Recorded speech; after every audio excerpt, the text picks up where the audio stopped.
Sign the papers, Tiana. The prenup is clear. I'm being generous by not demanding a paternity test. Yet. She was bleeding out after birth when he handed her divorce papers. 5 years later, she owned everything he ever wanted. The machines beeped in a rhythm that matched her fading heartbeat. Tiana Claudette Reynolds lay motionless in the sterile hospital bed, her body a battlefield of tubes, wires, and the remnants of emergency surgery that had nearly claimed her life.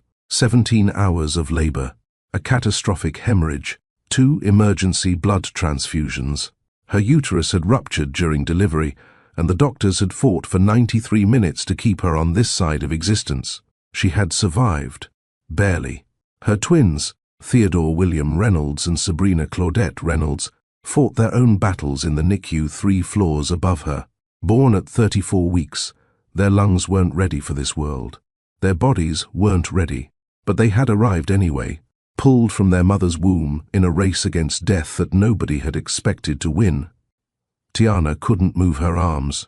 The weakness that consumed her body made even blinking feel like an Olympic event. Her lips were cracked, her throat raw from the breathing tube they had removed just 4 hours ago. She had asked for water. She had asked for her babies. She had asked for her husband. The water came. The babies couldn't be moved. And her husband? Sebastian Blackwood walked through the door at 6:47 p.m. on a Tuesday evening, and Tiana felt her broken heart attempt one final leap of hope. He was here. Finally, he was here. After 3 days of silence, 3 days of unanswered calls, 3 days of wondering why the father of her children hadn't rushed to her bedside, he had come. She tried to smile. She tried to lift her hand toward him. She tried to say his name, but her voice came out as a whisper, a ghost of the vibrant woman she had been before her body betrayed her on that delivery table. Sebastian. He didn't smile back. He didn't rush to her side. He didn't ask about the twins who shared his blood, who carried his name, who had entered this world fighting for every breath, just like their mother. Sebastian Blackwood stood at the foot of her bed in a charcoal grey suit that probably cost more than 3 months of her medical bills. His jaw was set in a hard line. His eyes, those same eyes she had fallen in love with 5 years ago at that charity gala, looked at her with something she had never seen before. Contempt. Pure, undiluted contempt. He reached into his leather briefcase, the one she had bought him for. His 32nd birthday, the one with his initials embossed in gold. He pulled out a manila envelope, thick with documents, and he tossed it onto her bed. It landed on her legs. She couldn't feel it. The nerve damage from the surgery had left her lower body numb, but she could see it. She could read the return address from the law firm of Morrison, Blackwood and Associates, his family's law firm. What is this? Her voice cracked, barely audible above the beeping monitors. You know exactly what it is, Tiana. She didn't know. She couldn't know, because what was happening in this room defied every promise he had ever made, every vow they had exchanged, every future they had planned together. Sebastian, I almost died. Our children. Don't. The single word cut through the air like a blade. Don't you dare bring those children into this. Don't you dare use them to manipulate me like you've manipulated everyone else. Tiana's heart monitor spiked. A nurse appeared at the doorway, concern etched across her face. Sebastian held up his hand, a gesture of authority that made the nurse hesitate. We're fine, he said smoothly. My wife and I are just having a conversation. The nurse looked at Tiana, searching for confirmation. Tiana couldn't respond. Her mouth had gone dry, her mind racing through every possible explanation for what was unfolding. The nurse retreated, but she didn't go far. Sebastian turned back to Tiana, his expression unchanged. Sign the papers. My attorney will contact you about arrangements. Arrangements? Tears spilled down her cheeks now, hot and unstoppable. Sebastian, what are you talking about? What did I do? I don't understand. You don't understand? He laughed, but there was no humor in it. Miranda told me everything, Tiana. Everything. Did you really think you could hide it forever? Did you really think I wouldn't find out? Miranda. Miranda Cole. The name landed in Tiana's chest like a bullet. Miranda, Sebastian's executive assistant. Miranda, the woman who had been present at every business dinner, every corporate retreat, every family gathering for the past 2 years. Miranda, who smiled at Tiana with perfect teeth and calculating eyes. Miranda, who brought her homemade cookies and asked about her pregnancy with seemingly genuine interest. "What did Miranda tell you?" Tiana's voice shook, but not from weakness this time. Something cold was creeping through her veins. Something that felt like the first stirrings of understanding. "She told me about the affair." "What affair?" The monitors screamed. Alarms blared. The nurse rushed back in, this time pushing past Sebastian without asking permission. "Ma'am, your blood pressure is critical. You need to calm down. Sir, you need to leave. Now. I'm her husband. I don't care if you're the president. Her vitals are destabilizing. Out. Now." Sebastian Blackwood was not a man accustomed to being ordered around. But even he couldn't argue with the army of medical professionals now flooding the room, their faces grim as they worked, to stabilize the woman whose body was staging a revolt against the emotional devastation being inflicted upon her. He stepped back. He straightened his tie. And he looked at Tiana one final time with those cold, dead eyes. "Sign the papers, Tiana. The prenup is clear. I'm being generous by not demanding a paternity test." Yet, then, he was gone. He didn't walk up to the NICU to see Theodore and Sabrina. He didn't ask if his son would survive the night. He didn't ask if his daughter would ever breathe without a machine. He simply walked out of that hospital, climbed into his vehicle, and drove away from the family he had created, the family he was abandoning, based on the whispered lies of a woman Tiana had never suspected. The prenup. The prenup she had signed 2 years ago, during the whirlwind of wedding planning, when Sebastian's attorneys had presented it as a formality. His family lawyer had explained it in terms that made it sound reasonable. Protection for both parties, standard procedure for families of means, nothing personal. She had barely read it. She had trusted him. She had signed her name on the dotted line, believing that their love made the document irrelevant, that they would never need the escape clauses and financial separations outlined in its 37 pages. Now that signature would leave her with nothing. Now, before we go any further into this story, I need to ask you something. Have you ever given every single piece of yourself to someone who made you feel like you were nothing? Have you ever been discarded at your absolute lowest moment by the one person who promised to stand beside you through sickness and health, through better and worse? Have you ever looked into the eyes of someone you loved and seen a stranger staring back? Because this story, Tiana's story, is about more than just a bad marriage ending. This is about what happens when jealousy wears the mask of friendship, when lies are dressed up as truth, when the people we trust the most become the instruments of our destruction. Sebastian Blackwood didn't just want a divorce. He wanted erasure. He wanted to pretend that the past 5 years hadn't happened. He wanted to eliminate Tiana from his life, from his world, from his memory. He believed the poison that Miranda Cole had been dripping into his ear for months. He chose a manipulator's fiction over his wife's truth, and he left his bleeding wife and his fragile newborn children without looking back. To everyone in the family who has been here since the beginning, thank you. We just hit 3,500 subscribers, and every single one of you matters. Every comment, every share, every notification bell that you've clicked has helped build this community, where we can gather to witness stories of downfall and redemption, of betrayal and triumph. If this story is already speaking to your soul, share it right now with someone who needs to hear that their comeback is coming. Hit that share button before we continue, because what we're about to unfold will change how you see betrayal, survival, and destiny forever. In the days that followed, Tiana existed in a fog of grief and confusion. She couldn't leave her hospital bed. Her body refused to cooperate with even the most basic functions. Walking to the bathroom required assistance. Holding a cup of water exhausted her. The doctors spoke in careful tones about recovery timelines that stretched into months, about physical therapy requirements, about the psychological trauma that accompanied near-death experiences. But Tiana wasn't thinking about recovery. She was thinking about Miranda. She was replaying every interaction, every conversation, every moment she had, shared with the woman she now realized had been engineering her destruction. The coffee dates that Miranda had insisted upon. The confidential advice she had offered about handling the Blackwood family's expectations. The subtle comments about how Sebastian deserved someone who understood his world, his ambitions, his needs. Tiana had thought Miranda was her friend. She had been catastrophically wrong. The divorce papers sat on her bedside table, unopened, unexamined. She couldn't bear to look at them. She couldn't bear to see the legal language that would formally sever her from the man she had married, the life she had built, the future she had envisioned. She was broke.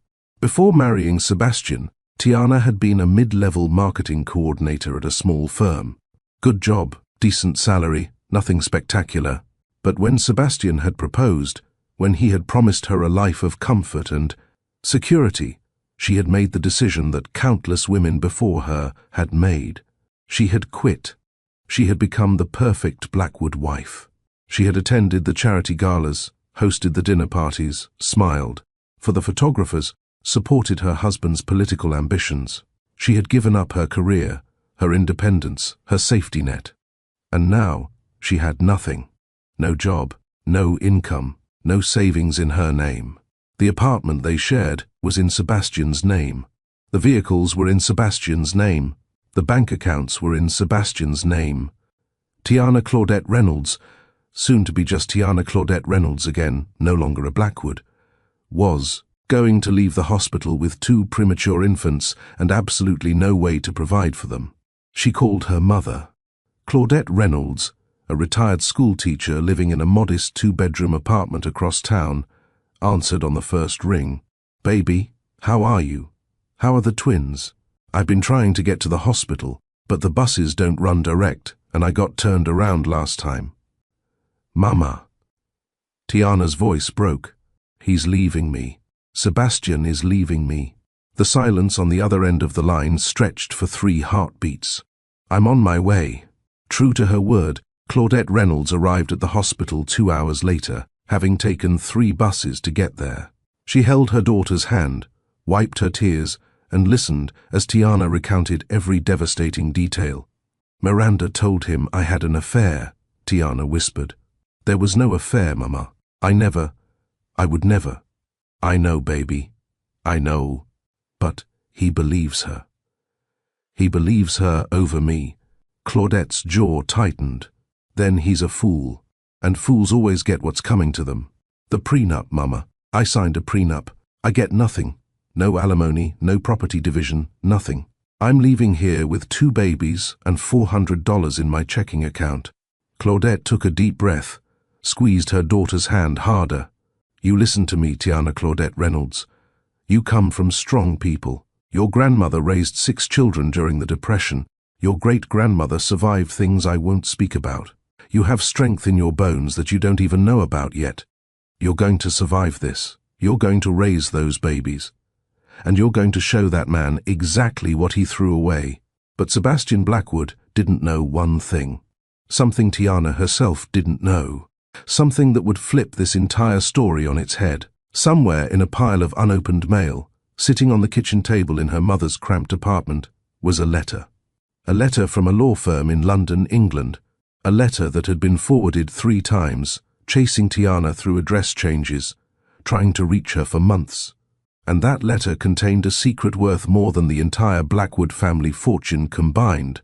A secret that was growing in the darkness, waiting to be discovered. A secret that would transform Tiana from a discarded wife with nothing to her name into one of the most powerful women in America. But that discovery was still months away. First came survival. First came the grinding, relentless battle to keep 2 premature infants alive on $400 and sheer determination. First came learning that rock bottom has a trap door, and sometimes you fall through it into places darker than you knew existed. The comeback would come. The revelation would come. Justice would come. But not yet. Right now, in this hospital room, surrounded by the wreckage of her marriage and the uncertainty of her future, Tiana Claudette Reynolds had only one job: survive the next hour, then the next day, then the next week, one breath at a time, one feeding at a time, one impossible moment at a time. The woman who would eventually own everything Sebastian Blackwood ever wanted didn't know her own power yet, but she was about to learn. Above a dry cleaning shop in Newark, New Jersey, where the steam from pressing machines rose through the floorboards and the smell of chemical solvents became a permanent fixture of childhood, Tiana Claudette Reynolds took her first breath. It was March 15th, 1990. The apartment was cramped. 2 rooms, 1 window that faced a brick wall, and a kitchen so small that opening the refrigerator meant stepping into the hallway. The radiator clanged through winter nights, and the summer heat turned the space into an oven that no amount of box fans could cool. This was home. Claudette Marie Reynolds held her newborn daughter in that tiny apartment, 23 years old, abandoned by a man who had promised her the world but disappeared the moment her pregnancy test showed positive. She looked down at the baby in her arms, this perfect, innocent child who deserved so much more than what life had dealt them, and made 2 promises. First, she would never let her daughter feel the absence of love. Second, she would teach her daughter the 2 truths that would become the foundation of everything. Those truths became mantras in the Reynolds household. Never depend on a man for your worth. Claudette would say it while braiding Tiana's hair before school, while cooking dinner on their temperamental stove, while balancing the checkbook at their wobbly kitchen table. Plant seeds everywhere you go. You never know which one will grow. She would whisper it as bedtime stories, weave it into conversations about homework, repeat it when Tiana came home crying because the other kids had things she couldn't afford.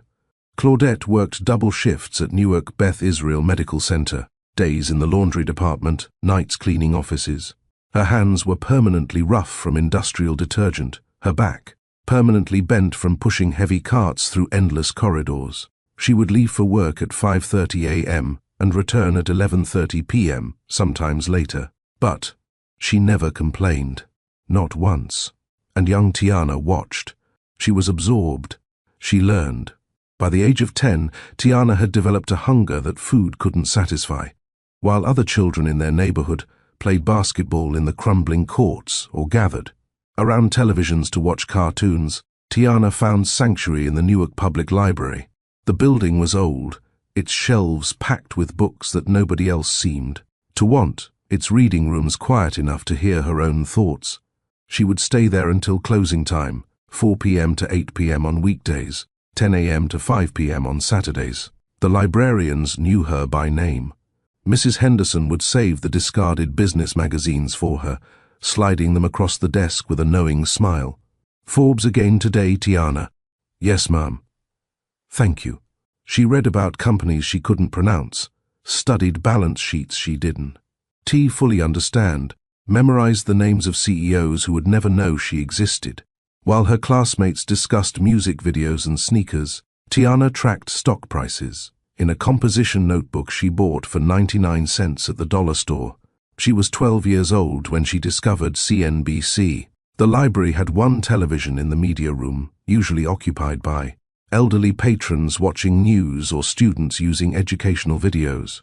But Tiana would arrive early on Saturday mornings, claim the remote, and tune into the financial networks. She watched the numbers scroll across the bottom of the screen. Green for gains, red for losses, and felt something stir in her chest. Power. Those numbers represented power. And power, Tiana understood even then, was what separated the people in her neighborhood from the people in those glass towers she could see across the Hudson River. At 15, Tiana made her first real money.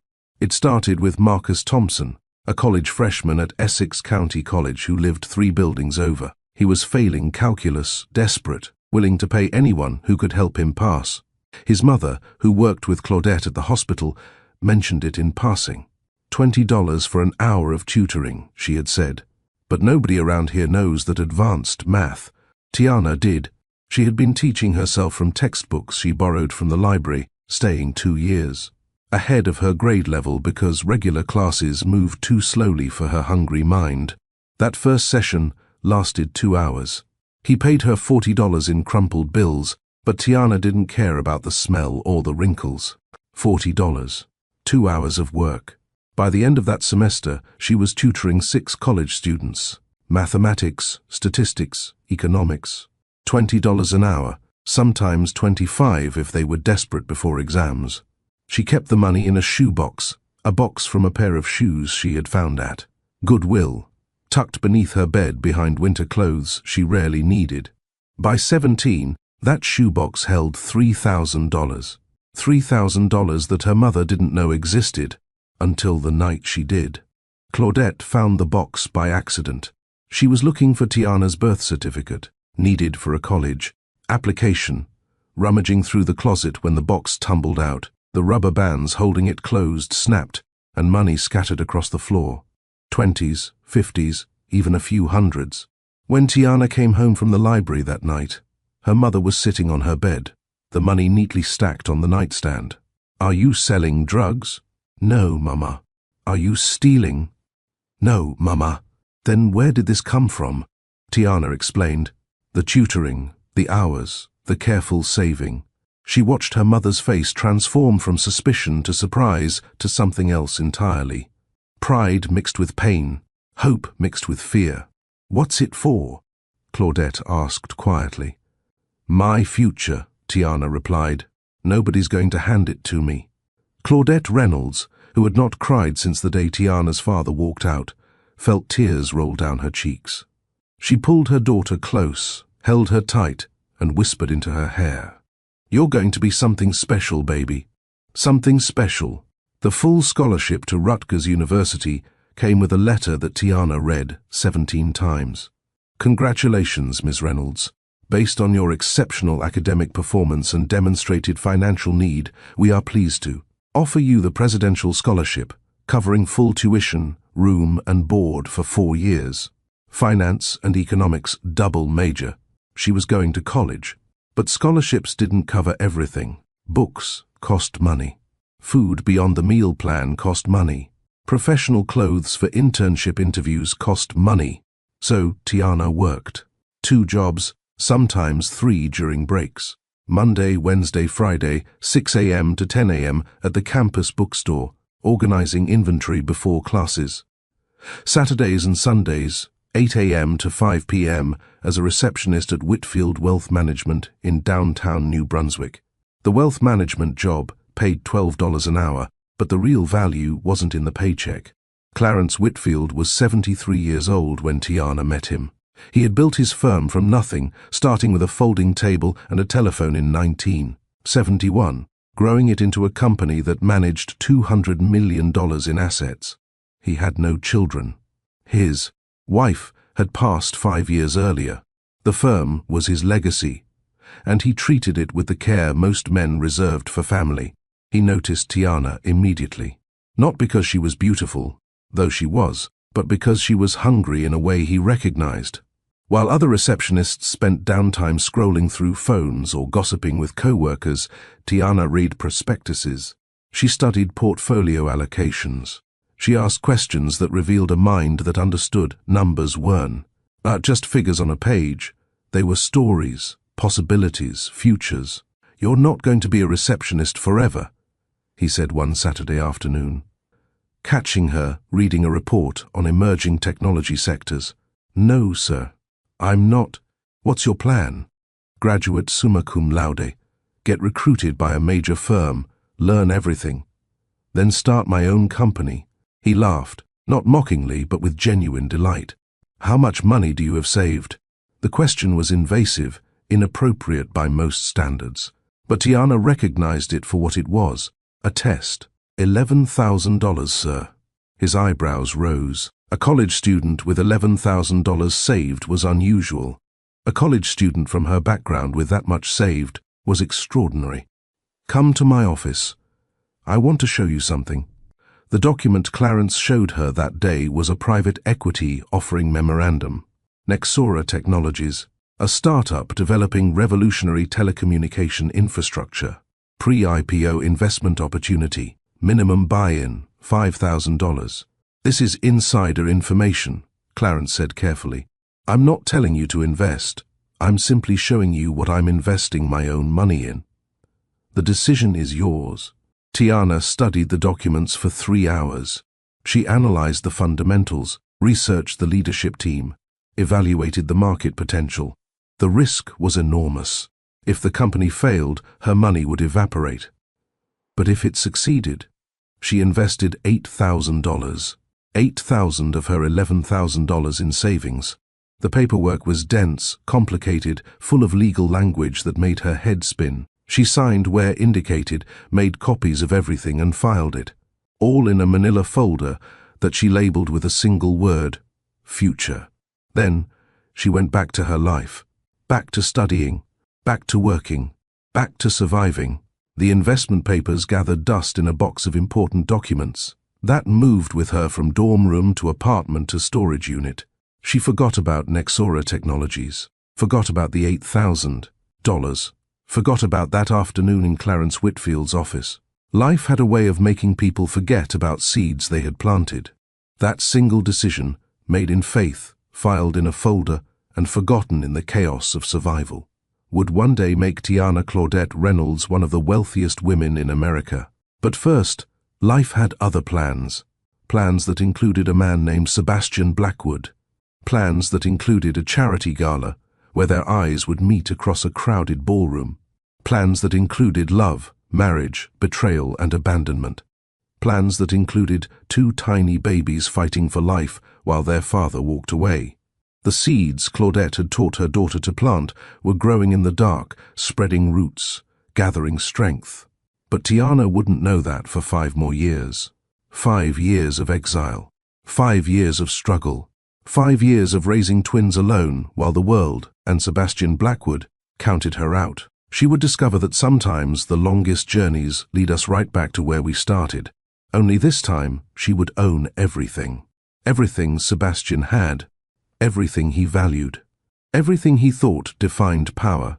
And she would own it not through revenge, but through something far more powerful, the patient accumulation of wisdom, the strategic planting of seeds, and the absolute refusal to let anyone else define her worth. Clarence Whitfield died 2 years after Tiana graduated from Rutgers. She attended his funeral, one of hundreds who came to pay respects to a man who had built something lasting. His firm was sold to a larger company that kept his name out of respect for his legacy. And in the chaos of acquisition and transition, a single detail fell through the cracks. Nobody updated Tiana's contact information in the Nexora shareholder database. When the company went public, when it split its stock, when it became one of the most valuable tech companies in America, when her $8,000 investment became worth over $1 billion, nobody could find her to tell her. The letters went to old addresses. The emails bounced back. The phone numbers were disconnected. Tiana Claudette Reynolds, shareholder number 00847, owner of 50,000 shares of Series A preferred stock, had disappeared into marriage, motherhood, and eventual abandonment, while she struggled to survive on $400, while she sold her wedding ring for a fraction of its value, while she worked freelance jobs at 3 a.m. to buy formula for her babies. Her fortune grew, patient, silent, waiting to be discovered. Seeds planted in faith, growing in darkness, preparing for the day when the woman who had been erased would rise with power nobody saw coming. That day was coming. But first, Tiana had to meet the man who would both elevate her and destroy her. First, she had to learn that love without trust is just a beautiful lie. First, she had to discover that the people who smile the brightest sometimes carry the sharpest knives. Her education in power was about to begin, and tuition would cost her everything. At 24, Tiana Claudette Reynolds had carved out a life that would have made her teenage self proud. Junior financial analyst at Brenner & Associates, a mid-tier Manhattan firm that occupied 3 floors of a building where the elevators actually worked and the coffee was free. $62,000 a year, more money than her mother had ever seen on a W-2. More than anyone from their old Newark neighborhood would have believed possible. But Manhattan had a way of making $62,000 feel like poverty. Her studio apartment in Washington Heights cost $1,800 a month, a steal according to her broker. though it meant 40% of her take-home pay disappeared before she bought a single grocery. The apartment was 300 square feet, with a kitchenette that couldn't accommodate, a full-sized refrigerator and a bathroom where she had to step sideways to close the door. She shopped at outlet stores in Secaucus, taking the bus on Saturdays to buy professional clothes that looked expensive if nobody examined the stitching too closely. Her lunches were prepared on Sundays, 5 identical containers of chicken, rice and vegetables that she would microwave in the office break room while her co-workers ordered $15 salads from the place downstairs. Every month, like clockwork, she sent $800 home to Claudette. Her mother protested every time. "Baby, you need that money. Manhattan is expensive. You raised me alone, Mama. You worked double shifts for 20 years. $800 is nothing compared to what you gave me." The money helped Claudette reduce her hours at the hospital, helped pay for the blood pressure medication that years of stress had made necessary, helped fix the perpetually leaking roof of that apartment, above the dry cleaning shop that was still somehow home. Tiana's life was carefully calibrated, every dollar accounted for, every decision weighed against the bottom line of survival and progress. Then, Sebastian Blackwood walked into Brenner and Associates on a Thursday afternoon that felt like any other Thursday afternoon until it became the day that changed everything. Their first meeting was forgettable by design. He was there to review portfolio allocations for a family trust, routine work that should have been handled by a senior analyst but had been delegated down the chain because bigger clients demanded attention. Tiana prepared the documents, printed the reports, and arranged them in the leather folder that the firm used for clients whose net worth exceeded certain thresholds. She knocked on conference room C at exactly 2 p.m. "Your documents, Mr. Blackwood." He barely looked up from his phone. "Thank you." That was it. 10 seconds of interaction. She would have forgotten him entirely, another wealthy client in an expensive suit, treating service workers like furniture, except for what happened 3 weeks later. The second conversation lasted 3 hours. He was back at Brenner and Associates, this time for a more complex transaction involving international holdings. The senior analyst assigned to his account had called in sick, food poisoning from bad sushi, and Tiana was pulled in as emergency cover. She expected arrogance, expected impatience. She expected the particular brand of condescension that wealthy clients reserved for junior staff. Instead, Sebastian Blackwood asked her opinion. "What do you think about the emerging markets allocation?" She had studied those markets for hours the night before, preparing for exactly this kind of question from exactly this kind of client. But hearing him actually wait for her answer, threw her off balance. "I think you're overexposed to Brazil," she said carefully. "The political instability combined with currency fluctuation makes it higher risk than your overall portfolio strategy suggests you're comfortable with." He leaned back in his chair, studied her with eyes that were sharp and focused. "Go on." For the next 3 hours, they discussed portfolio theory, market dynamics, and global economic trends. But somewhere between the analysis of Asian markets and the debate over cryptocurrency adoption, the conversation shifted. "You're not from money," he said. It wasn't a question. No, neither was my grandmother. She was a seamstress. I came here from Poland with nothing, built an empire from a single sewing machine. The Blackwood Empire started with a sewing machine. The Blackwood Empire started with a woman who understood that money was just a tool. The real power was in seeing opportunity where others saw impossibility. He asked about her childhood then, not the polite, surface questions that people asked when they were making conversation, real questions. Where did she grow up? What was her mother like? When did she know she wanted to work in finance? She found herself telling him about the library, about the tutoring, about the shoebox under her bed. Stories she had never shared with anyone at the firm, stories she had trained herself to hide beneath professional polish and carefully neutral accent. He listened, really listened. When she mentioned that her mother still lived in Newark, he asked for the exact neighborhood. When she talked about studying by the light of the street lamp because the overhead bulb had blown and they couldn't afford to replace it until payday, he didn't offer hollow sympathy or worse, try to relate with some story about his own manufactured hardship. He simply said, "That's remarkable. You're remarkable." When he asked her to dinner the following week, she almost said no. She knew what she was to men like him, a curiosity, a temporary deviation from the usual roster of appropriate. Women, their mothers, pre-selected from the right families, the right schools, the right zip codes. But something in his eyes when he asked, something uncertain, almost vulnerable, made her say yes. What made Sebastian different wasn't just that he had money. Manhattan was full of men with money, men who wore their wealth like armor, who wielded their portfolios like weapons. Sebastian wore his shirt differently.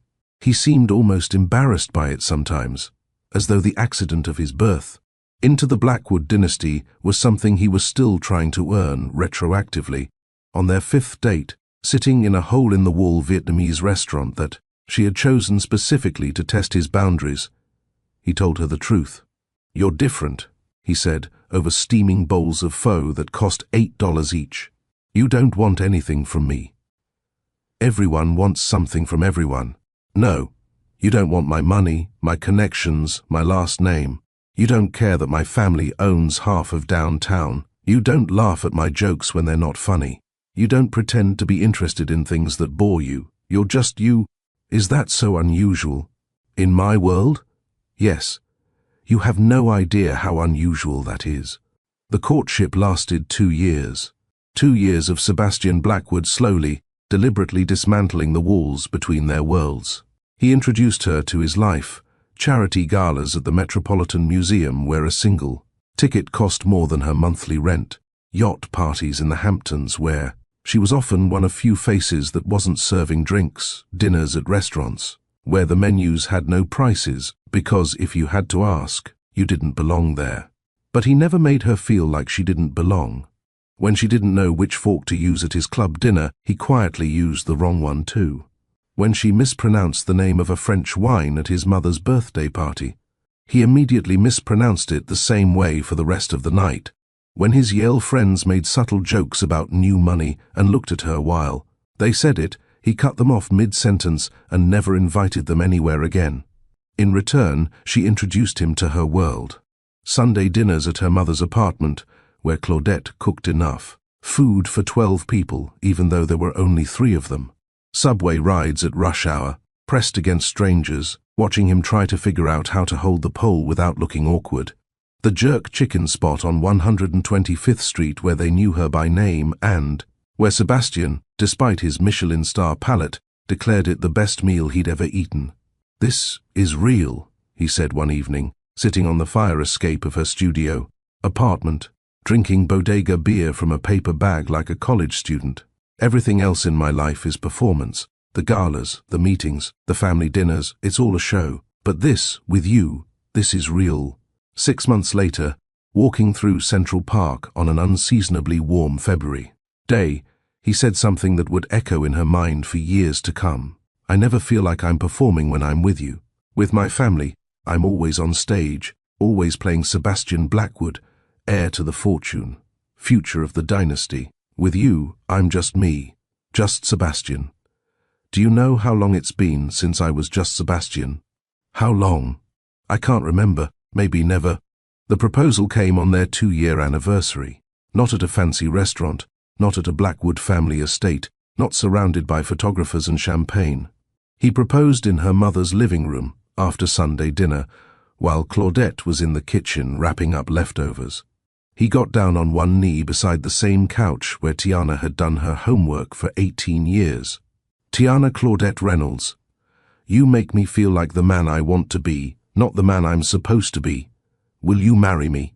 She said yes without hesitation, without doubt, without knowing what that yes would cost her. The Blackwood family did not celebrate. The announcement was met with what could generously be called restrained politeness. The congratulations were measured, the smiles practiced, the champagne, toast at the official family dinner so brief it was almost insulting. Vivian Blackwood, Sebastian's mother, requested a private audience with Tiana the day after the engagement announcement. The Blackwood matriarch was 71 years old, but carried herself like a woman who had never encountered a situation she couldn't control. Her hair was silver, pulled back in a chignon. That had probably looked exactly the same for 30 years. Her suit was Chanel, her pearls were real, and her eyes were the same sharp color as her son's, but where Sebastian's held warmth, Vivian's held calculation. I'm going to be direct with you, Tiana, because I believe you're intelligent enough to appreciate honesty. I appreciate honesty, Mrs. Blackwood. You're not what I envisioned for my son. You don't come from our world. You don't understand our obligations, our traditions, our responsibilities. The Blackwood name carries a weight that you can't possibly comprehend. Tiana felt her spine straighten, her mother's voice echoing in her mind. Never depend on a man for your worth. I understand that you love your son, Mrs. Blackwood. So do I. Love. Vivian said the word like it was quaint, outdated, irrelevant. Love is wonderful for poetry and greeting cards. Legacy is built on something more substantial. What are you asking me? I'm not asking anything. I'm telling you that if my son loves you, I will learn to accept you. But understand, this family has expectations. There will be events to attend, roles to play, standards to maintain. Can you do that? Yes. We'll see. But there was one more formality. 2 weeks before the wedding, Sebastian's family attorney requested a meeting. The prenuptial agreement, he explained, was standard procedure for families of significant means. Protection for both parties. Nothing personal. The document was 37 pages long. Tiana sat in the conference room, reading through clauses about asset division, spousal support limitations, property rights. The language was dense, legal, designed to protect the Blackwood fortune from any potential claim. In the event of divorce, she would receive nothing. No alimony beyond 2 years. No claim to properties acquired during marriage. No stake in the family business. This seems very one-sided, Tiana said quietly. The attorney smiled. It protects both parties, Miss Reynolds. Should you acquire assets during the marriage, they would similarly be protected. Sebastian reached across the table, took her hand. It's just a formality, Tiana. We're never going to need this. But my mother insists, and honestly, it makes the whole family situation easier. Please? She signed. She signed because she loved him. She signed because she believed their love made the document irrelevant. She signed because she trusted that they would build a life together, where prenups and lawyers and asset protection would never matter. She signed her name on the dotted line, and in doing so, signed away any financial security should their marriage fail. Tiana respected the honesty she'd received from Vivienne. She had expected resistance and had prepared for it. A woman from Newark marrying into one of Manhattan's oldest families. Of course there would be friction. But Vivienne had laid out the terms clearly, and Tiana could work with clear terms. She could meet expectations, maintain standards, and play roles when necessary. What she hadn't expected, what she had completely missed, was that the real threat wasn't sitting across from her at that mahogany table in Vivian's study. The real threat wasn't even in the room. The real threat was down the hall, in Sebastian's home office, smiling at her when she walked past, offering to get her coffee, asking about wedding planning with what seemed like genuine enthusiasm. Miranda Cole had been Sebastian's executive assistant for 18 months at that point. Competent, professional, always perfectly put together in her theory suits and her Louboutin heels. Tiana. She had called out that day after the conversation with Vivian. How did it go? Vivian can be intimidating, but she means well. She just wants what's best for Sebastian. It went fine. Thank you for asking. Of course, we're going to be seeing a lot of each other. Sebastian basically lives at the office, which means you'll be there too. We should get coffee sometime, just the two of us. I could give you all the insider information on handling the Blackwood family dynamics. She had seemed so helpful, so friendly, so eager to be an ally in this new world Tiana was entering. Tiana thought she understood the challenges ahead. She thought the obstacle was a disapproving mother-in-law who would eventually warm to her. She thought the test was learning which fork to use and which charity to support, and which social engagement required which level of formality. She was wrong. The real threat was smiling at her from the corner of the room, planning her destruction with every polite compliment, every offer of assistance, every Carefully placed piece of information that would slowly, methodically poison Sebastian's mind against the only woman who had ever loved him for himself. But that revelation would come later, much later, after the wedding, after the twins, after the blood and the divorce papers, and the devastating discovery that love, real love, could be murdered by a lie told often enough, believed deeply enough, destroyed completely enough.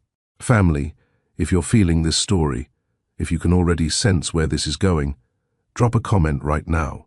Tell me, have you ever trusted someone who was secretly plotting against you? Have you ever been betrayed by a smile? Let me know in the comments. And if you haven't already, hit that subscribe button and join the Mr. Steele Rich Stories family.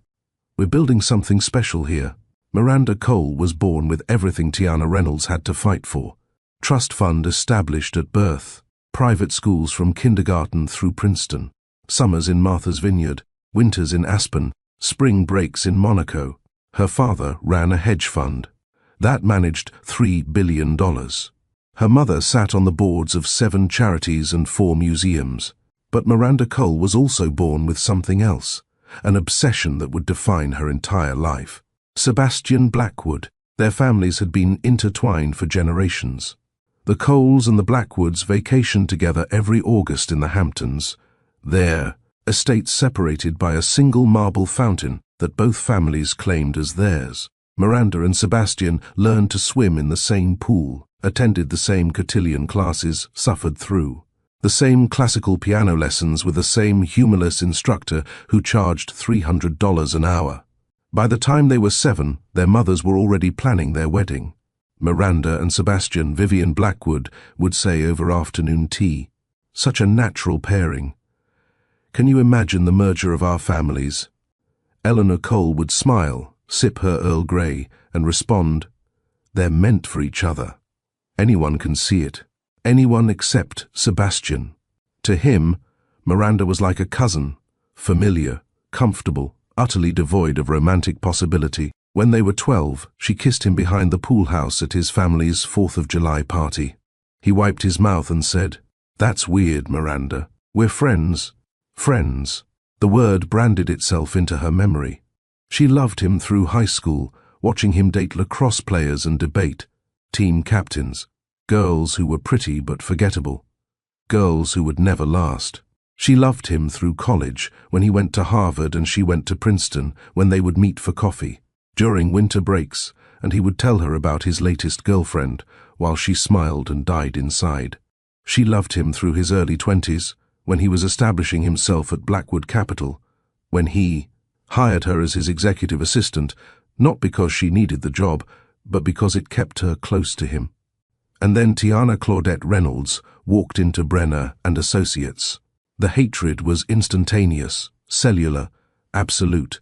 Here was this woman, this nobody from Newark, this scholarship student, this girl, who had nothing, capturing Sebastian's attention in a way Miranda never could.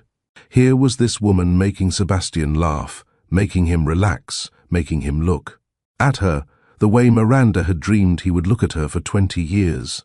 But Miranda Cole was not raised to show her emotions. She was raised to smile through disappointment, to weaponize politeness, to destroy with grace. "Tiana, you look absolutely stunning." Miranda's first words to Sebastian's new girlfriend, delivered with a smile that could have sold toothpaste. She hugged Tiana at that first introduction, held her close enough to whisper, "Welcome to the family. Well, almost family. These things don't always work out, but fingers crossed." It was a masterpiece of passive aggression, but Tiana missed it. She was too overwhelmed by the Blackwood world, too focused on not using the wrong fork, too grateful for what seemed like a friendly face. Miranda offered to help plan the engagement party. She suggested the florist for the wedding. She recommended the designer for Tiana's wedding dress. "You're going to be the most beautiful bride," Miranda cooed during a fitting. "Sebastian is so lucky." Meanwhile, behind closed doors, the poison dripped steadily into Sebastian's ear. It started small, almost innocent. "I saw Tiana having lunch with someone yesterday. A man. They seemed close. Sebastian laughed it off. She has male friends, Miranda. It's not a big deal." "Of course." I just thought you knew. Communication is so important in relationships. Then, the lies grew teeth. Did you know she was engaged before? Before she met you? Someone told me she left him when she found out his family had filed for bankruptcy. But I'm sure that's just gossip. Sebastian, I overheard her on the phone yesterday. She was talking to someone about your family's money. She actually used the phrase, retirement plan. I'm sure she was joking, but it made me uncomfortable.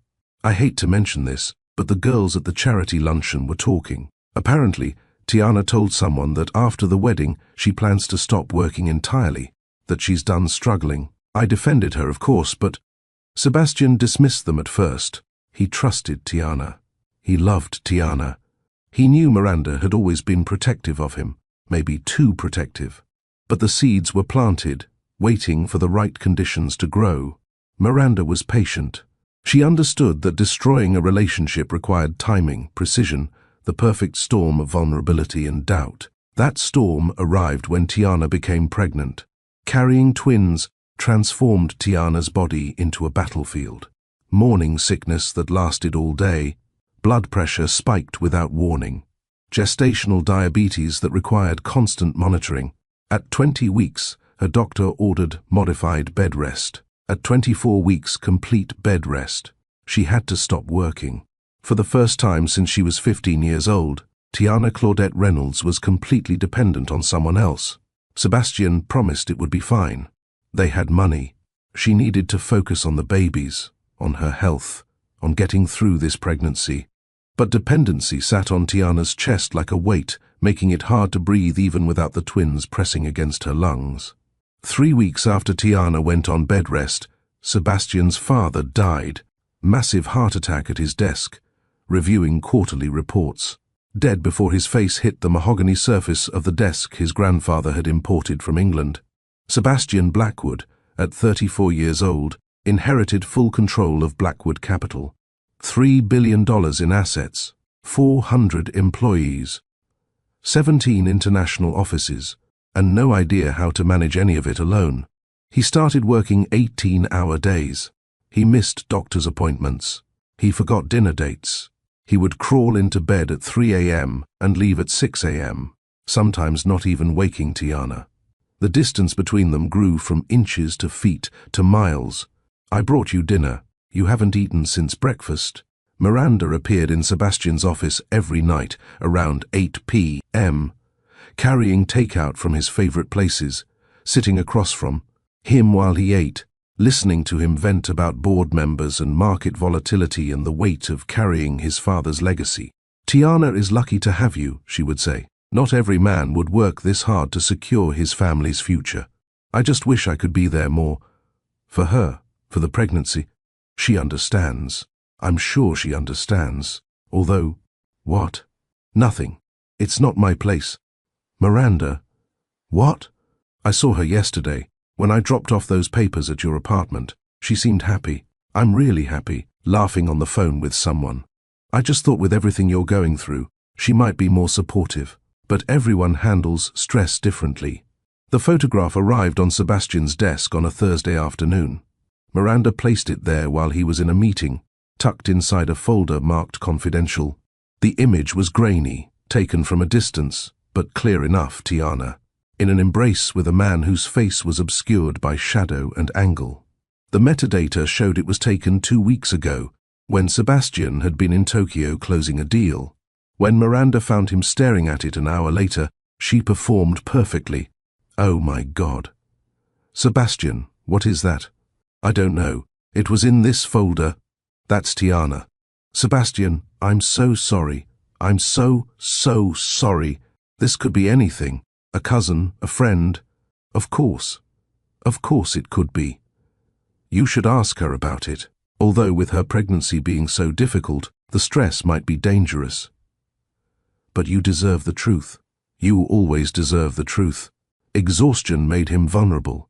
Grief made him paranoid.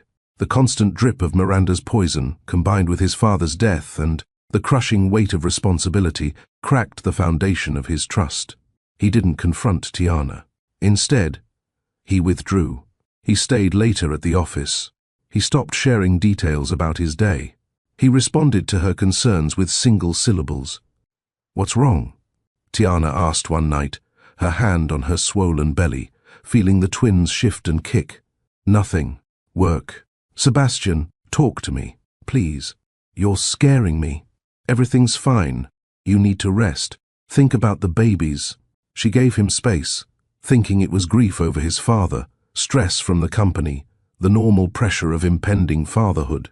She had no energy to push harder. Every ounce of strength went toward keeping the twins inside her body for one more day, one more week, praying they would make it to term. Tiana Claudette Reynolds was fighting for her babies' lives inside her body. She had no idea that outside, Miranda Cole was fighting to destroy her marriage. And Miranda was winning. The final blow would come in a hospital room, delivered with divorce papers and the cold certainty of a man who believed he had been betrayed by the only woman who had ever truly loved him. But that devastation was still weeks away. For now, Tiana lay in bed, counting kicks, naming stars through the window, believing that love would be enough to bridge any distance. She was wrong. Love was never enough when poison ran deeper than truth. The contractions started at 2 a.m. on a Monday morning, 3 weeks before the twins were due. Tiana woke to wetness spreading across the sheets and pain that felt like her body was being torn in half from the inside. She reached for Sebastian's side of the bed. Empty. He had been sleeping in his office for the past week, claiming the merger required round-the-clock attention. She called him 17 times. He didn't answer. She called 911.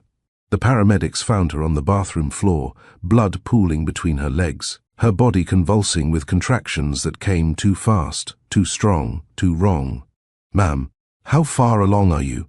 34 weeks. Twins." "Something's wrong.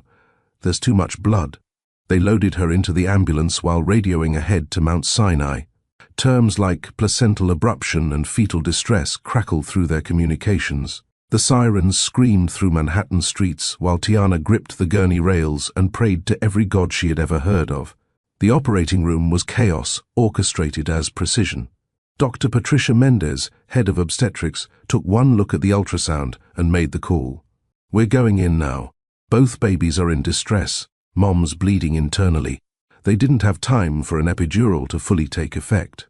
Tiana felt them cutting, felt them pulling, felt her body surrendering to trauma while machines screamed warnings about blood pressure dropping, heart rate spiking, oxygen levels plummeting.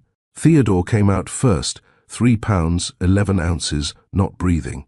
The NICU team descended on him like a specialized army, working to force air into lungs that weren't ready for this world. Sabrina followed 30 seconds later. 3 pounds, 7 ounces, blue. Actually blue. The cord had been wrapped around her neck twice. What should have been a 1-hour procedure became 11 hours of fighting death. Tiana's uterus wouldn't stop bleeding. They pumped blood into her as fast as it poured out. Her heart stopped once at hour 3. They brought her back. It stopped again at hour 7. They brought her back harder. Dr. Mendez would later tell her that in 23 years of practicing medicine, she had never seen someone lose that much blood and survive. "You should be dead," she said simply. "Medically speaking, you should be dead." Tiana woke up in recovery 31 hours after entering the hospital. The first thing she felt was absence, the weight of the twins no longer inside her. The first thing she said was their names. Theodore, Sabrina. The nurse, a woman named Patricia with kind eyes and gentle hands, squeezed her shoulder. "They're in the NICU. They're fighters, like their mama. Theodore William Reynolds, on a ventilator, but stable. Sabrina Claudette Reynolds, breathing on her own, feeding tube in place, but stable. Alive. They were alive." Tiana tried to sit up, tried to move toward them, but her body refused. The surgery had taken everything. She couldn't lift her arms. She couldn't turn her head without the room spinning. She couldn't even cry properly. The dehydration had stolen her tears. Sebastian Blackwood walked through the door at 6:47 p.m., wearing the same suit from his Tokyo presentation 3 days ago. No flowers, no balloons, no rushing to her side. No questions about their children. He stood at the foot of her bed like a stranger, delivering bad news to someone he had never met. Tiana reached for him, or tried to. Her arm moved 3 inches and fell back to the bed. Sebastian, the babies are beautiful. Theodore looks like you. Sabrina has your mother's nose. He didn't respond to that. He didn't ask to see them. He didn't ask if they would survive. He reached into his briefcase, leather, expensive, the one she had given him, and pulled out the envelope. Morrison, Blackwood and Associates, the family law firm. The envelope was thick, heavy with the weight of ending everything they had built. What is this? Her voice was barely a whisper, her throat still raw from the breathing tube. Divorce papers. The words landed in the room like a bomb detonating in slow motion. Sebastian, I just gave birth. Our children. Don't. His voice was ice. Don't you dare use them. Don't you dare use them. Sebastian, what are you talking about? What's happening? I know what you did. What did I do? The affairs, the lies. You married me for money. You got pregnant to trap me. Each accusation hit her like a physical blow. The heart monitor spiked, alarms beginning their warning symphony. What affairs? Sebastian, there's never been anyone but you. Stop lying. His composure cracked for just a moment, revealing something raw underneath. Miranda told me everything. She showed me proof. Whatever Miranda showed you, it's fake. Tiana's voice gained strength from somewhere deep, some reserve of power she didn't know existed. She's been lying since we met. She wanted you. She always wanted you. For one fraction of a second, less than a heartbeat, she saw it. Doubt, a flicker of uncertainty in his eyes, a crack in his absolute conviction. But Miranda had done her work too well. The poison had penetrated too deep. The exhaustion, the grief, the pressure had made him too vulnerable to manipulation. The doubt disappeared, replaced by cold certainty. Sign the papers, he said. The prenup is clear. You'll receive nothing beyond the 2-year support provision. Sebastian, please, look at me. Look at Timmy. You know me. You know I would never. I thought I knew you. I was wrong. He turned toward the door. Sebastian, wait, please. At least look at them. Look at your children. He paused at the doorway but didn't turn around. My lawyers will handle everything. Then he was gone. He didn't go to the NICU. He didn't look at Theodore, fighting to breathe through a machine. He didn't look at Sabrina, weighing less than a bag of flour. He simply walked out of that hospital, out of their lives, out of every promise he had ever made. The prenup Tiana had signed 2 years ago, barely reading it, trusting Sebastian when he said it was just a formality, was ironclad. No alimony beyond 2 years at $24,000 annually, no property division, no spousal support after the initial period. In the event of divorce, she would leave with exactly what she brought. Nothing. Within 72 hours, the Blackwood machine moved with ruthless efficiency. Bank accounts, frozen, then closed. Credit cards, cancelled. Apartment access, revoked. Health insurance, terminated. Even her name, Tiana Blackwood, was formally challenged. The divorce papers required her to revert to Reynolds immediately. She had been erased. 7 days after giving birth, Tiana left Mount Sinai Hospital with 2 premature infants requiring specialized care, 1 duffel bag of clothes a nurse had. Retrieved from the apartment, $400 in her checking account, prescriptions she couldn't afford to fill, and internal stitches that would take weeks to heal. The hospital wanted to keep the twins longer. They were still underweight, still fragile, but Tiana's insurance had been terminated. The bills were already approaching 6 figures. A social worker helped her apply for emergency Medicaid, gave her pamphlets about food stamps, WIC, housing assistance, from Blackwood wife to welfare recipient in 7 days. The taxi ride to Newark cost $60. Tiana carried Theodore in one arm, Sabrina in the other, the duffel bag hanging from her shoulder. Every step sent lightning through her abdomen where they had cut her open, rearranged her organs, stitched her back together. She knocked on her mother's door. Claudette opened it, stared at her daughter for a long moment, confusion crossing her face. Tiana, baby, what happened? Oh my God, are these my grandbabies? The dementia was still in its early stages. Claudette had moments of clarity interspersed with periods of confusion. Right now, thank God, she was present. Mama, I need help. Please.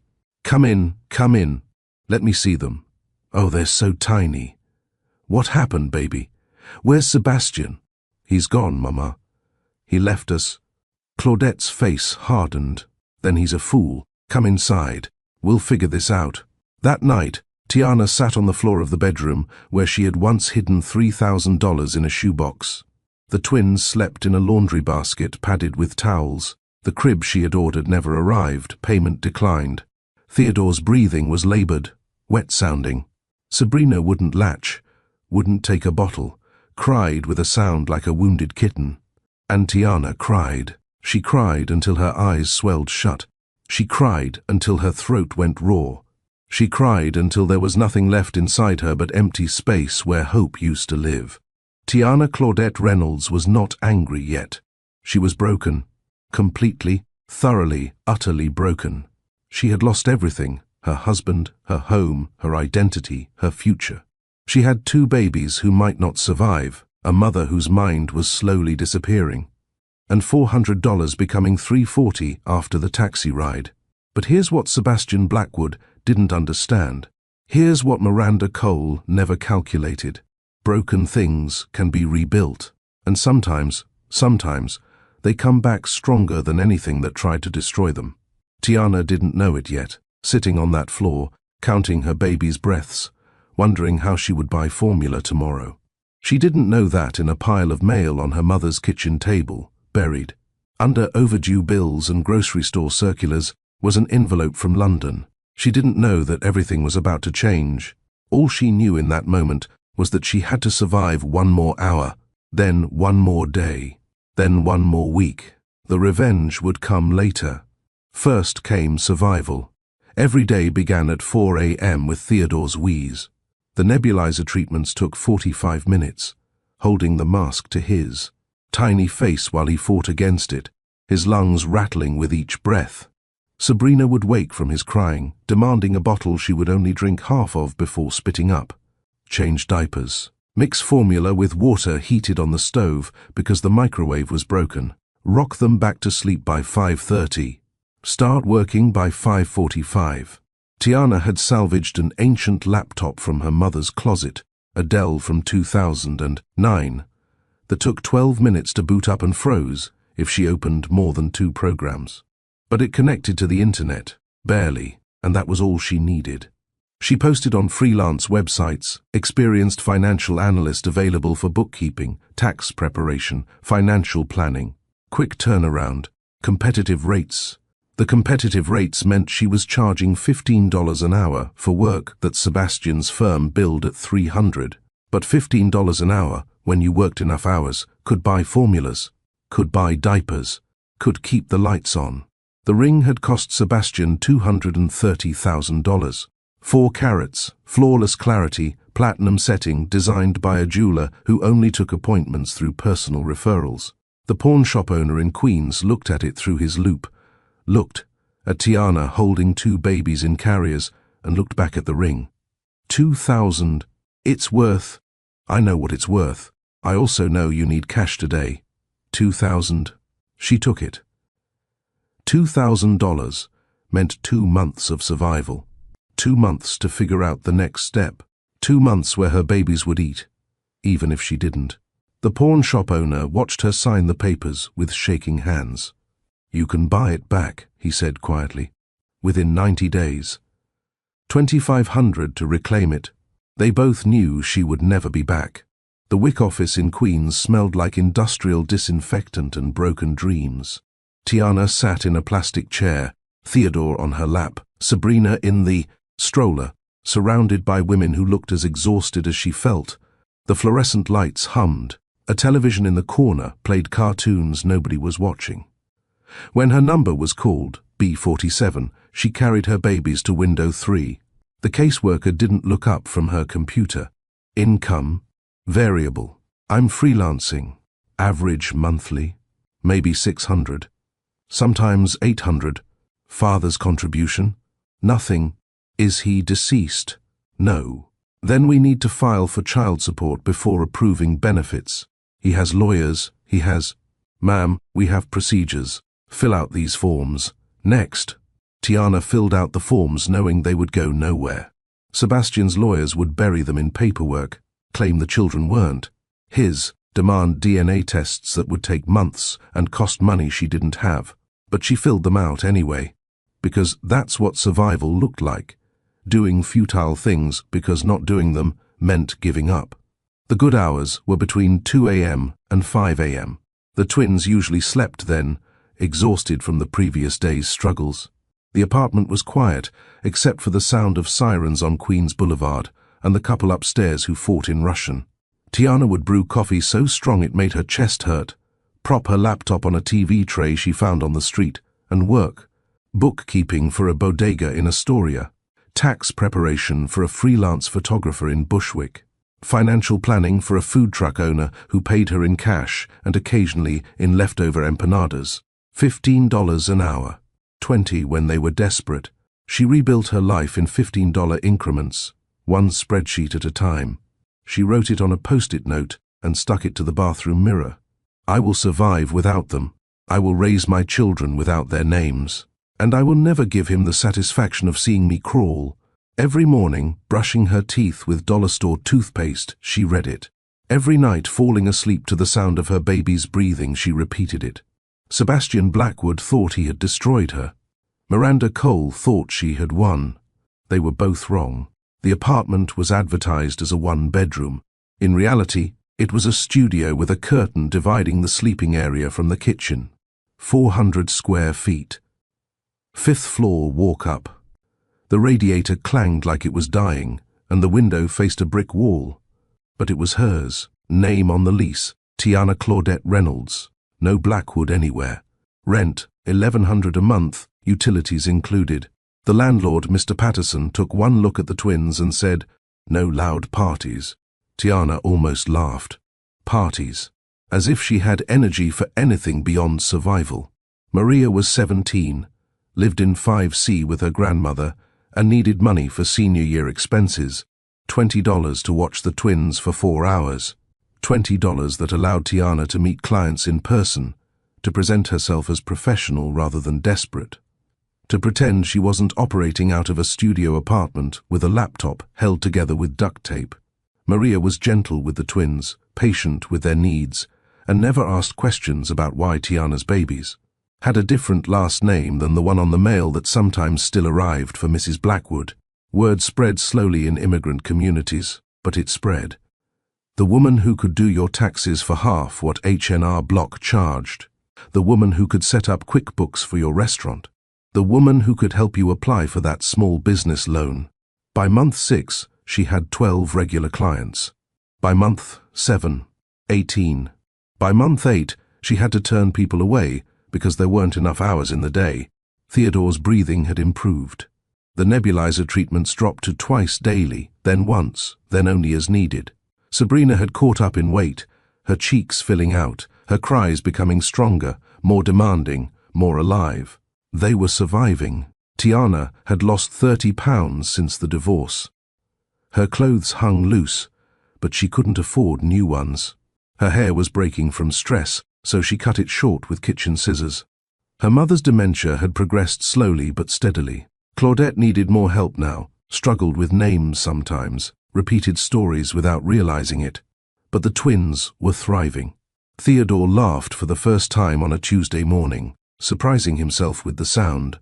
Sabrina rolled over 2 weeks before the milestone charts said she should. They were small victories, but victories nonetheless. Tiana was earning enough to stop worrying about formulas, enough to buy vegetables along with rice, enough to put $20 aside each week in an envelope marked emergency. Not thriving, but not dying, and that was enough. For now. It happened on a Sunday. Tiana was organizing her mother's apartment, helping Claudette sort through years of accumulated papers and memories. The dementia made it hard for her mother to distinguish between what was important and what could be discarded. The apartment above the dry cleaning shop held 30 years of memories in every corner. report cards from Tiana's elementary school, photographs from before dementia, bills, some paid, some forgotten, and mail. So much mail. The box was in the closet, behind winter coats that still smelled like the hospital where Claudette had worked. Most of it was junk.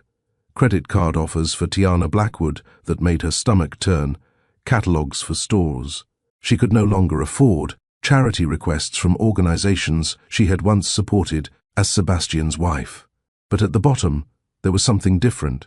An envelope, cream-colored, expensive paper. The return address made her freeze. Whitfield and Associates. Clarence Whitfield had been dead for 3 years. His firm had been sold to a larger company, but they maintained the name out of respect for his legacy. The envelope was addressed to Tiana Claudette Reynolds, her maiden name, the name Clarence had known her by. It had been forwarded twice, first to her old Washington Heights address, then to the Blackwood apartment she no longer had access to. Finally, someone had sent it to Claudette's address, the permanent contact listed on old documents. She opened it with hands that suddenly wouldn't stop shaking. Dear Ms. Reynolds, we have been attempting to reach you regarding your holdings in Nexora Technologies, Inc. As you may be aware, Nexora completed its initial public offering 18 months ago and has since undergone significant market appreciation. Our records indicate that you are the registered owner of 50,000 shares of Series A preferred stock, purchased in 2012 for $8,000. Following the 1-to-1,000 split executed prior to the IPO and subsequent market performance, your current holdings represent 50 million shares of common stock. At today's closing price of $24.32 per share, your holdings are valued at approximately $1,216 million. As the single largest individual shareholder outside the founding team, you are entitled to a seat on the board of directors and voting rights on all major corporate decisions. We understand that Nexora's rise has been extraordinary and largely unexpected. The company's telecommunications infrastructure has become essential to global markets. Your early investment has appreciated beyond standard projections. Please contact our office at your earliest convenience to discuss the management of your assets and your role in Nexora's future governance. The enclosed documents require your signature to formalize board appointments and establish proper asset management protocols. Sincerely, Harrison Clark, Managing Partner, Whitfield and Associates. Tiana read it once, then again, and again, 7 times total. The first time, confusion. The second time, disbelief. The third time, understanding. The fourth time, verification of the math. The fifth time, reading every word aloud. The sixth time, looking for evidence this was a scam. The seventh time, acceptance. The twins were napping in the corner, Theodore's breath steady and clear, Sabrina's thumb in her mouth. Outside, the sounds of Newark continued.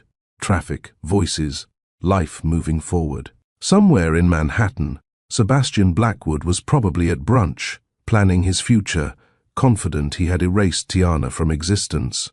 Tiana sat in her mother's apartment, holding a letter that changed everything, and felt nothing. Not joy, not anger, not vindication, just quiet. She sat on the floor where she had once counted tutoring money. She sat where she had cried after Sebastian left. She sat where she had promised herself she would survive without them. And she thought about what this meant. Not just the money, though the money was beyond comprehension, but the power, the options, the ability to choose. The number was at the bottom of the letter. It was Sunday, but she called anyway. Harrison Clark answered on the second ring. Billionaire clients get personal cell phone numbers. Mr. Clark, this is Tiana Reynolds. I received your letter about Nexora Technologies. Ms. Reynolds, we've been trying to reach you for months. Your assets require immediate attention. When can you come to our offices? Tomorrow. I'll be there tomorrow. Excellent. Should I send a car? She looked at her babies, sleeping peacefully in their second-hand carriers. Yes, send a car. Tiana Claudette Reynolds didn't become a billionaire at that moment. She had been one for years without knowing it. The $8,000 she had invested on Clarence Whitfield's advice, then filed away and forgotten, had grown in the darkness like the seeds her mother had taught her to plant everywhere. What changed in that moment was simpler and more powerful. She now had options. Options she never dreamed possible. Options that Sebastian Blackwood would never see coming. Options that Miranda Cole couldn't manipulate away. And what she chose to do with those options would define not just her future, but her reckoning. She looked at the letter one more time, then folded it carefully and placed it in the envelope marked Emergency. Tomorrow, everything will change. But tonight, she would feed her babies, read them stories, and let them sleep peacefully in their innocence. The reckoning could wait. First, she had to learn how to be powerful. The first thing Tiana did with her newfound wealth was nothing. No press releases, no social media announcements, no purchases of sports cars or designer handbags, no revenge tours through Manhattan society, flaunting what she had become. She understood something that most people who suddenly acquire wealth never learn. Real power doesn't announce itself. Real power operates in silence, moves in shadows, builds empires while the world looks elsewhere. Harrison Clark recommended a firm that specialized in ultra-high net worth individuals who valued privacy above all else. They met in a nondescript office in Midtown, no company logo on the door, no receptionist announcing arrivals. The team consisted of 4 people, a tax strategist, an investment advisor, a legal counsel, and a personal security consultant. Our first priority, the lead advisor explained, is protecting your identity and your assets. No one needs to know who you are or what you have. That's exactly what I want. Within 3 months, they had restructured everything. Her wealth was distributed across trusts, limited liability companies, offshore accounts, and investment. Vehicles so complex that even the most determined investigator would struggle to connect the dots. Tiana Reynolds appeared on no public lists of billionaires. Her name triggered no Google alerts. She became a ghost in the machine of wealth. Each child received an irrevocable trust worth $50 million. They couldn't access it until age 25, and even then, only in carefully controlled distributions designed to prevent the corrosive effects of unearned wealth. Tiana had watched what inherited money did to people like Sebastian, made them lazy, entitled, disconnected from reality. Her children would know their worth came from character, not bank accounts. But they would never struggle the way she had. They would never choose between diapers and dinner. They would never feel the terror of checking account balances at 2 a.m. The brownstone in Park Slope cost $4 million. 4 bedrooms, original hardwood floors, backyard with an old oak tree, perfect for a swing set. The purchase was made through 3 layers of corporate entities, none traceable to Tiana Reynolds. To the neighbors, she was a single mother who worked in finance, vague, unremarkable, forgettable. The twins had a room each, painted in colors they chose themselves. Theodore wanted blue. Sabrina wanted yellow. There was a home office where Tiana could work, and a bedroom for Claudette, for the weekends when the assisted living facility allowed visits home. It wasn't a mansion. It wasn't a Blackwood estate. It was home. Tiana enrolled in Columbia Business School's executive program under her birth name. She studied corporate governance, strategic leadership, venture capital, mergers and acquisitions, not because she needed the knowledge to manage her wealth. Her team handled that. But because she needed to understand the language of power. She sat in classrooms with CEOs and hedge fund managers, contributing to discussions, asking questions, never revealing that she was wealthier than most of her professors. One classmate, a managing director at Goldman Sachs, invited her to coffee. "You have a different perspective than everyone else here," he said. "Most people in this program are trying to climb.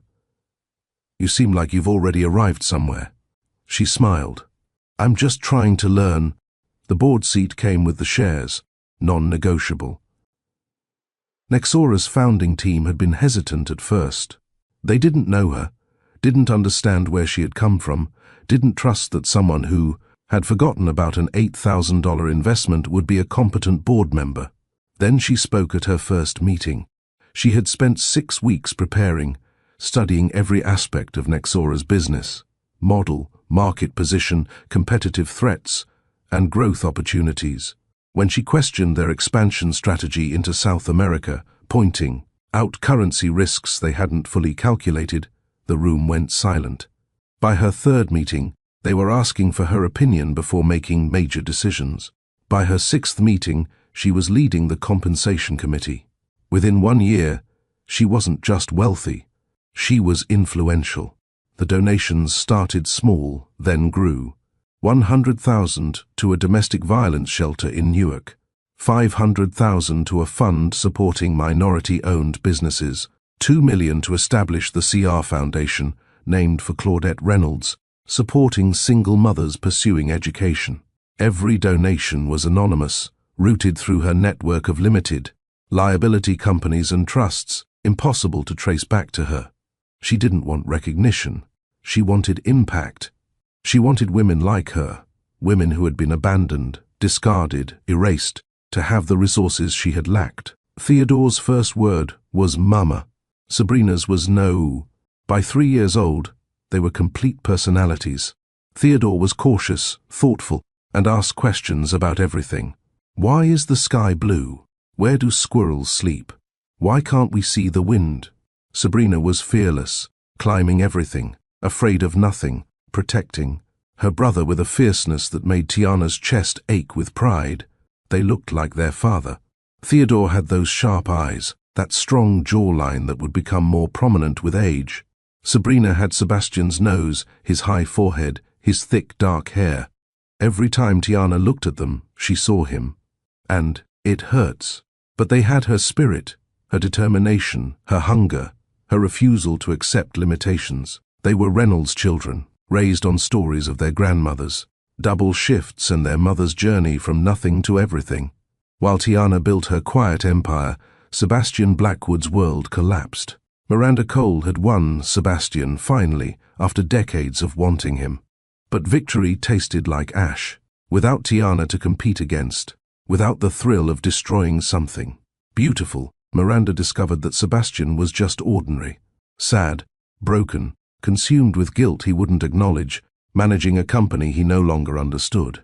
She met Jacques Beaumont at a charity gala in Paris, old money, French wine fortune, estate in Bordeaux. She left Sebastian with a note. You were always meant for someone else. I just didn't want it to be her. Without his father's expertise, without the team that had carried him for years. Sebastian made mistake after mistake. A bad acquisition in the pharmaceutical sector, over-leveraged positions during a market downturn, client defections to competitors. The board voted him out after 18 months. The company was sold to a private equity firm that gutted it, kept the name, and fired everyone. The Hamptons estate, sold to cover debts. The Manhattan penthouse, foreclosed. The art collection his grandmother had built, auctioned. The trust fund that had supported him his entire life, depleted by legal fees and settlements. For the first time in his 38 years, Sebastian Blackwood was ordinary. He moved into a one-bedroom apartment in Hoboken. He took a job as a financial consultant at a mid-tier firm. He learned what subway delays felt like, what grocery store brand cereal tasted like, what it meant to check price tags before buying. It was a Thursday night, 4 years and 2 months after he had handed Tiana divorce papers in that hospital room. Sebastian had been drinking at a bar near his apartment, cheap whiskey, the kind that burned going down and left regrets in its wake. Walking home, he passed a newsstand and a magazine cover caught his eye. Forbes, the Invisible Billionaires, tech's most secretive power players. The main photo showed the Nexora Technologies headquarters. Below it, smaller photos of board members. Third from the left, Tiana Reynolds, not Tiana Blackwood. Tiana Reynolds. The article detailed Nexora's meteoric rise, its revolutionary technology, and its billion-dollar valuation. It mentioned the mysterious major shareholder who had appeared seemingly from nowhere, who commanded respect in boardrooms, who wielded influence but shunned publicity. Tiana Reynolds, the article said, had turned an $8,000 investment into a fortune exceeding $1 billion. Tiana Reynolds sat on 3 corporate boards and advised 2 venture capital firms. Tiana Reynolds had established anonymous philanthropic foundation supporting women and minorities. Sebastian read it 5 times.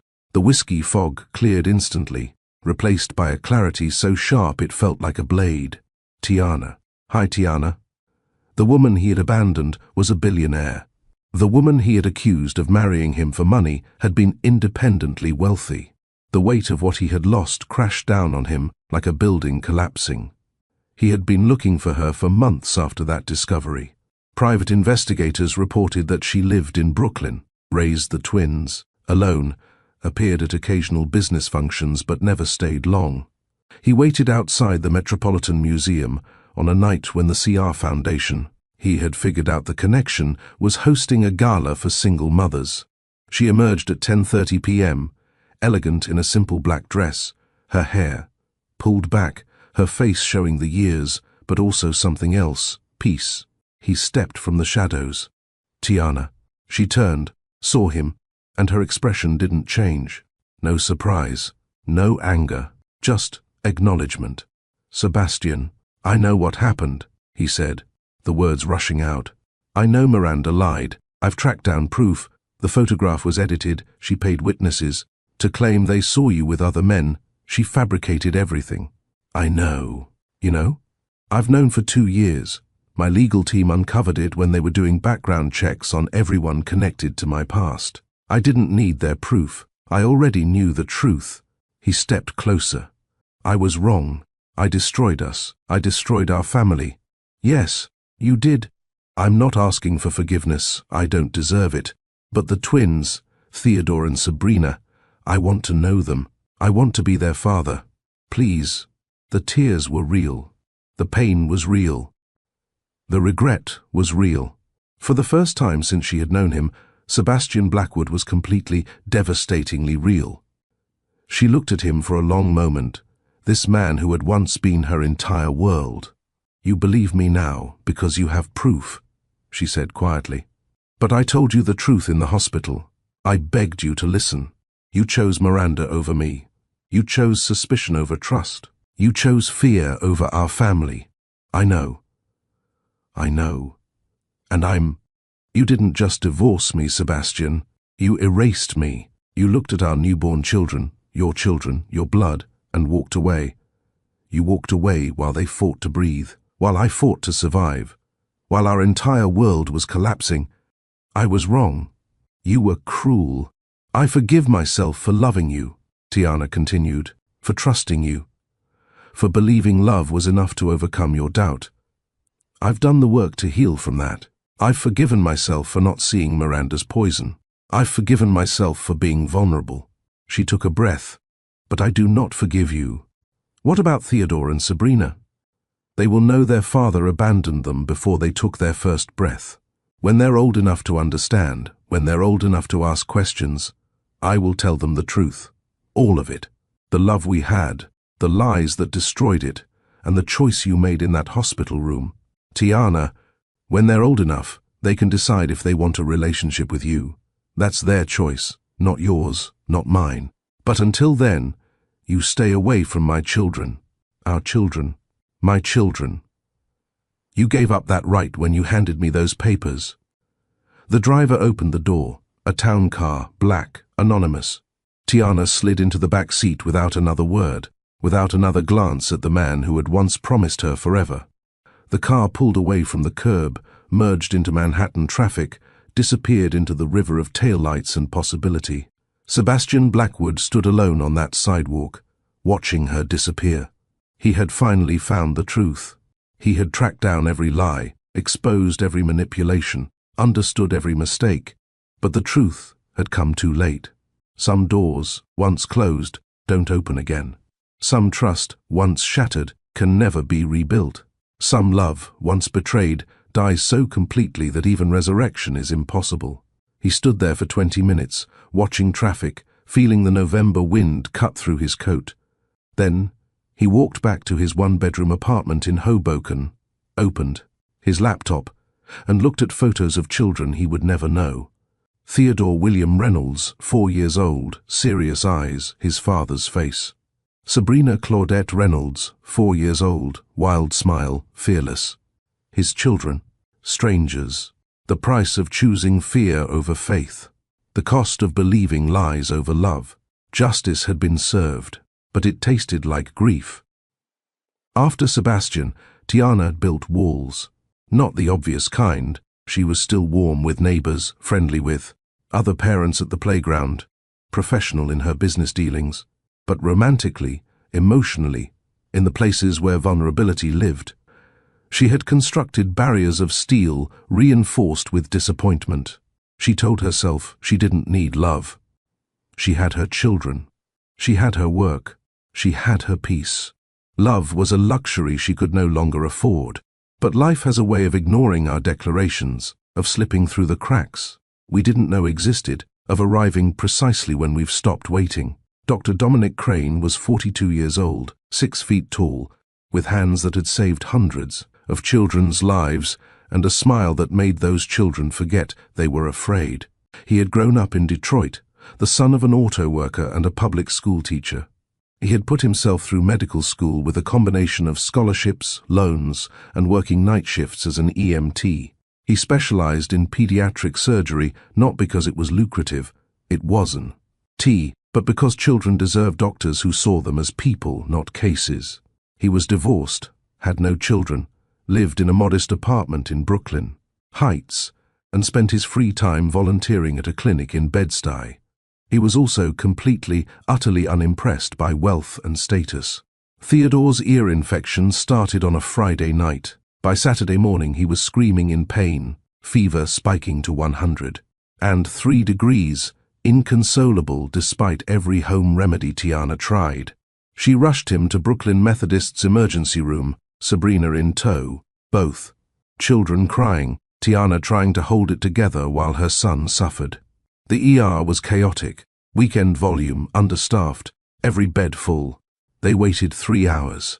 Then Dr. Dominic Crane appeared, called Theodore's name himself instead of sending a nurse, knelt down to the boy's eye level. "Hey buddy, I'm Dr. Dom.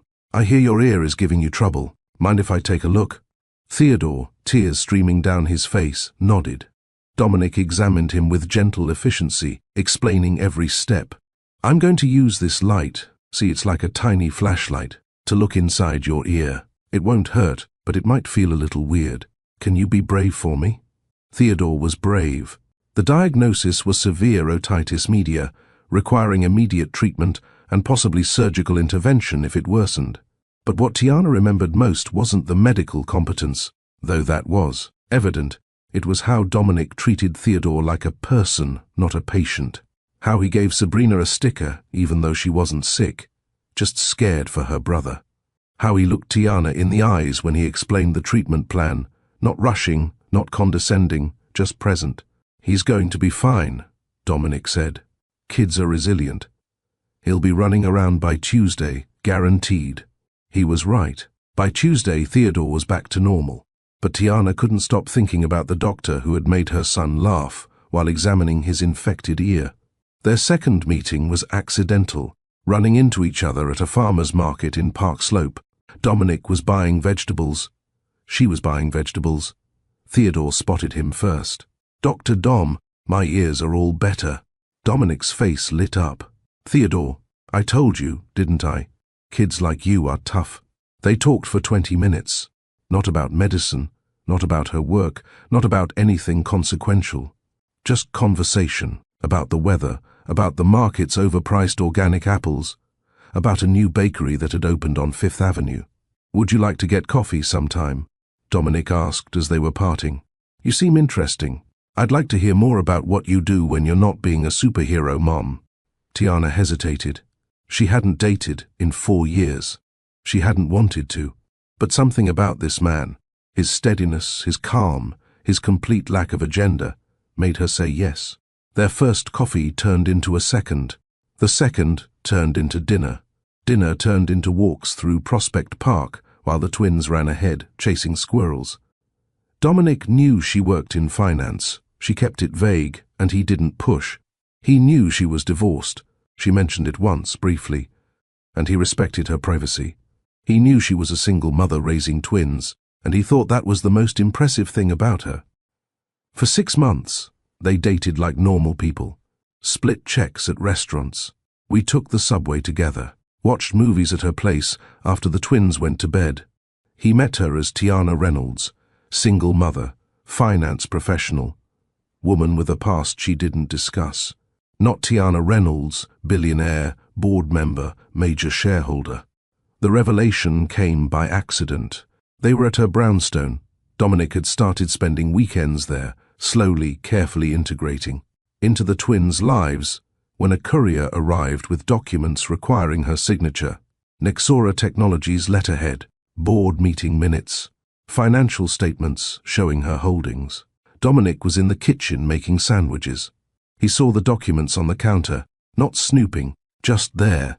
Tiana. Yes? Are you Tiana Reynolds, the Nexora board member? She froze.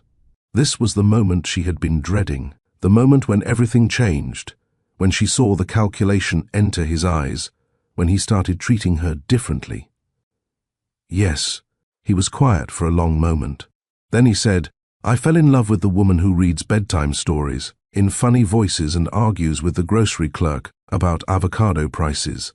The money is your business. The heart is what I care about. That's it? That's your reaction? What did you expect? For me to propose on the spot so I can access your fortune? He laughed. Tiana, I'm a pediatric surgeon. I'm comfortable. I'm not rich, but I'm fine.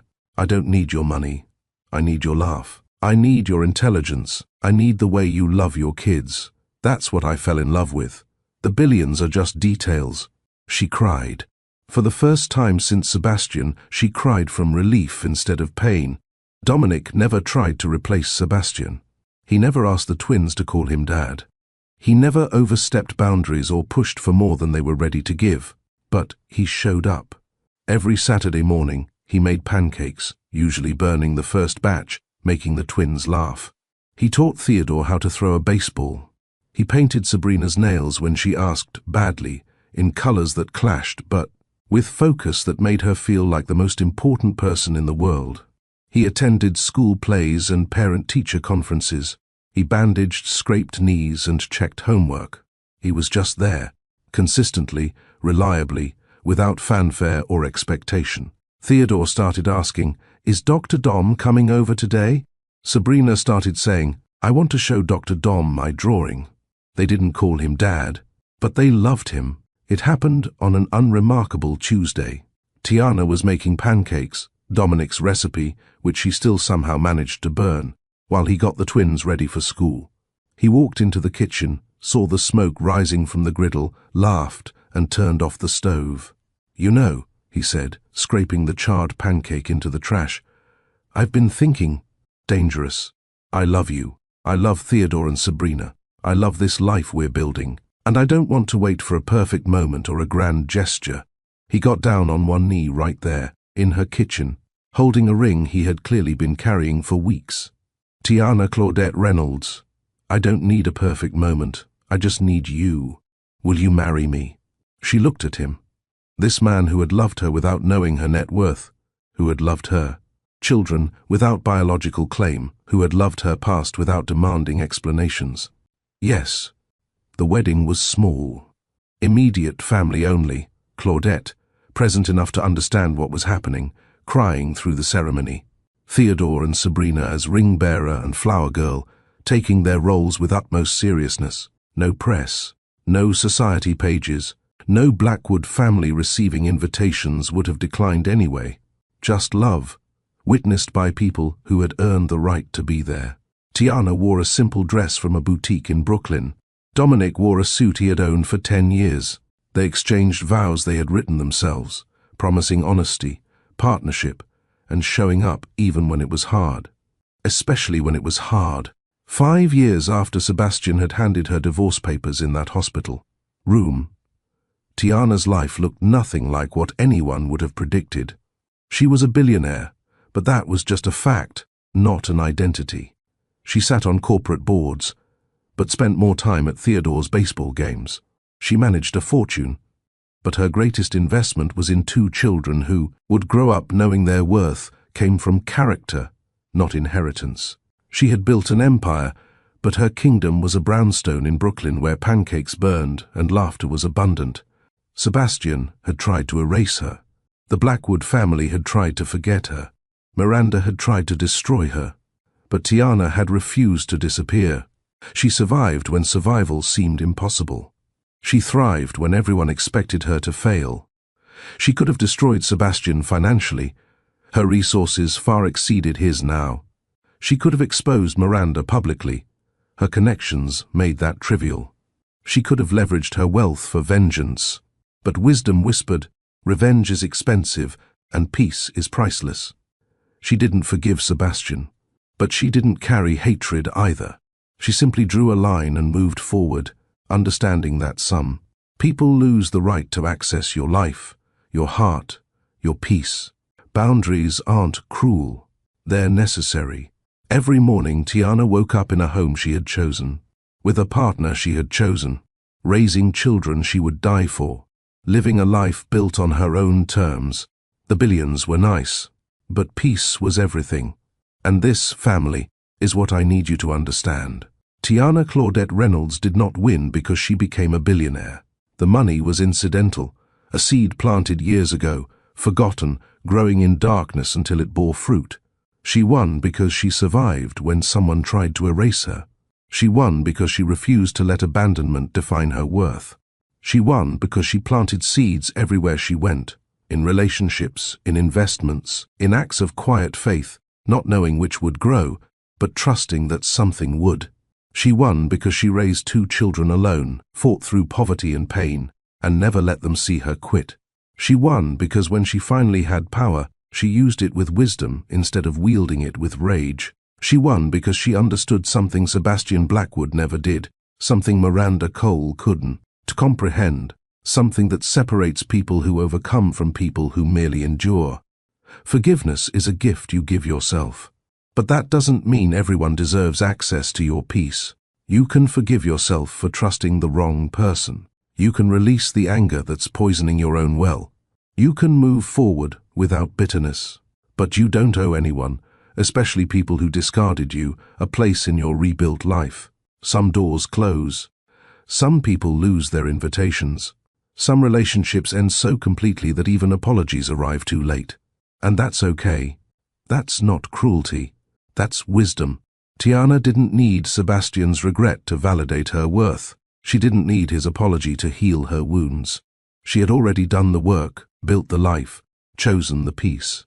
His remorse was his burden to carry, not hers to ease. Now I need to hear from you, family.